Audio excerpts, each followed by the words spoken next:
Samajwadi party के हमारे ये सभी विधानसभा अध्यक्ष हैं जो बैठे हैं, उनका कार्यक्रम चल रहा है और सभी लोगों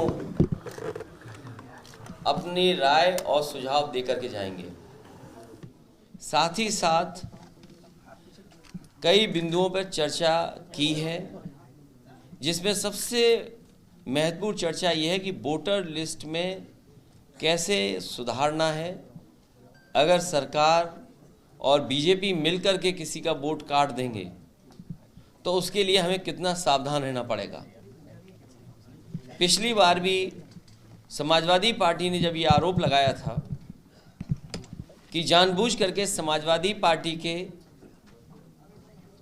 जो वोटर हैं उनका वोट डिलीट कर दिया गया, कई जगह डिलीट कर दिया गया, कई जगह दूसरे बूथ पे लगा दिया गया, जिसकी वजह से बहुत सारे वोट समाजवादी पार्टी के समर्थक लोग नहीं डाल पाए और पुलिस प्रशासन अपने तरीके से काम करता रहा और दबाव बनाता रहा।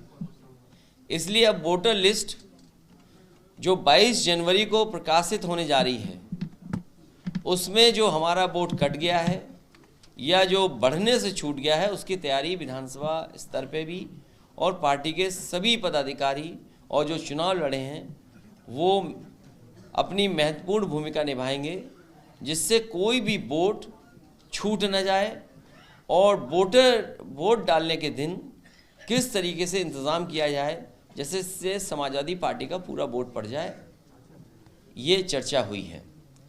साथ ही में किसान की आय दोगुनी कब होगी, बीजेपी ने पूरे देश के किसानों को सपना दिखाया, किसानों की आय दोगुनी हो जाएगी, लेकिन किसान की आय दोगुनी नहीं हुई है।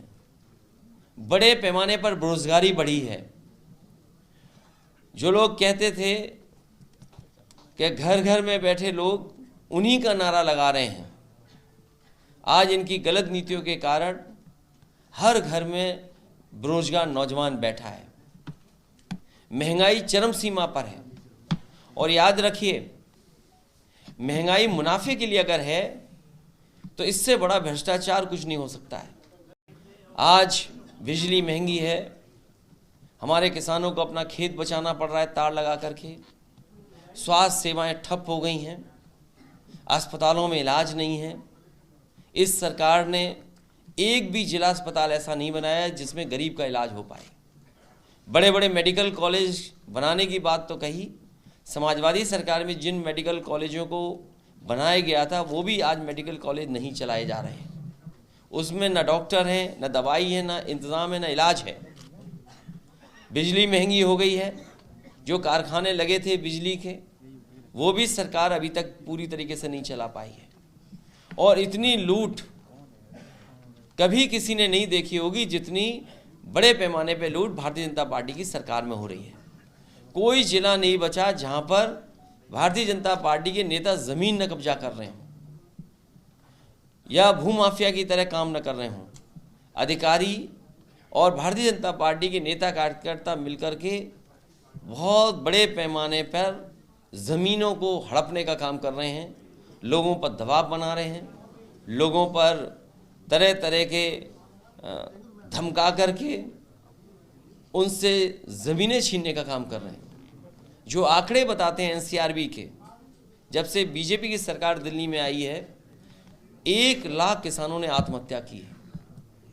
महिलाएं सबसे ज़्यादा असुरक्षित हैं, कस्टोडियल डेथ बढ़ी है।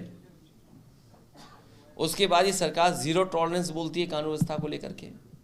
आए दिन घटना हो रही है और अपनी नाकामी छिपाने के लिए इनकाउंटर्स, अपनी नाकामी छिपाने के लिए जो भ्रष्टाचार हो रहा है उसको ज़ीरो टॉलरेंस बोल रहे हैं करप्शन के लिए।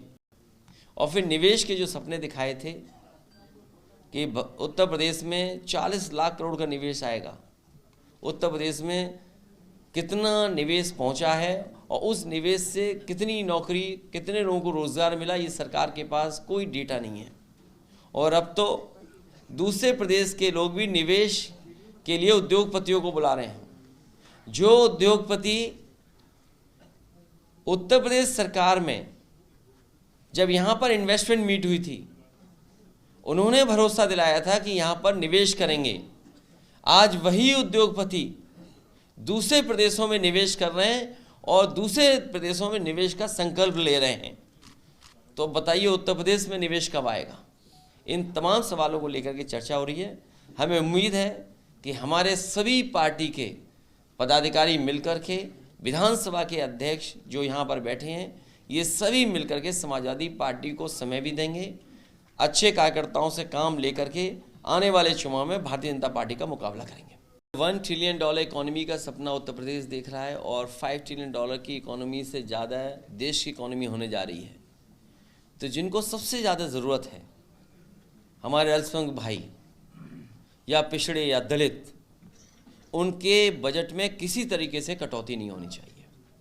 पीडीए के बजट में कटौती नहीं होनी चाहिए।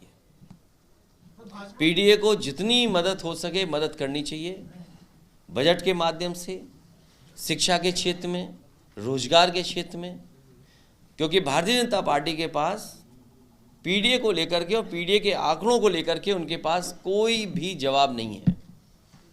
अगर पीडीए ढूंढने निकलोगे आप, उनके बजट का ढूंढने निकलोगे, तो आप पाओगे कि उनके साथ बहुत बड़ा भेदभाव हो रहा है। इस भेदभाव को मिटाने के लिए समाजवादी पार्टी काम लगातार करती रहेगी। भाजपा के राष्ट्रीय अध्यक्ष जेपी नड्डा ने कहा कि हमारे स्ट्राइक रेट काम पूरा करने सबसे ज्यादा है, अभी तक जितने वादे किए सब पूरा कर दिए। मेरे जागरूक पत्रकार, मेरे समझदार पत्रकार, मेरे सबसे इंटेलिजेंट पत्रकार और मेरा सबसे ईमानदार पत्रकार, प्रदेश के राष्ट्रीय अध्यक्ष भारतीय जनता पार्टी के, जब वो स्वास्थ्य मंत्री थे, उन्होंने और समाजवादी सरकार ने उस समय मिलकर के पहला मेडिकल कॉलेज शुरू किया था शाहजहांपुर का। क्या शाहजहांपुर का मेडिकल कॉलेज चलने लगा है? जितने उसमें असिस्टेंट प्रोफेसर होने चाहिए, जितने प्रोफेसर्स होने चाहिए, जितने टेक्निकल स्टाफ होना चाहिए, क्या पूरा हो गया? आज उत्तर प्रदेश में गांव में जाइए, बड़े पैमाने पे लोग कैंसर से बीमार हैं। इसी राजधानी में रिसर्च इंस्टीट्यूट बनी थी कैंसर की, क्या वो कैंसर इंस्टीट्यूट चालू हो गई? इसलिए मेरे समझदार पत्रकार जाकर के कैंसर इंस्टीट्यूट में अपना कैमरा लगाइए, वहाँ पर जो डायरेक्टर अगर अपॉइंट हो गए हों तो उनसे पूछिए, जानकारी हासिल करिए, और अगर ऑफिस आपको इजाज़त दे दे तो जो उन्होंने पहला मेडिकल कॉलेज समाजवादी सरकार के सामने शिलान्यास किया था, क्या वो मेडिकल कॉलेज गरीब जनता की मदद कर रहा है कि नहीं कर रहा है?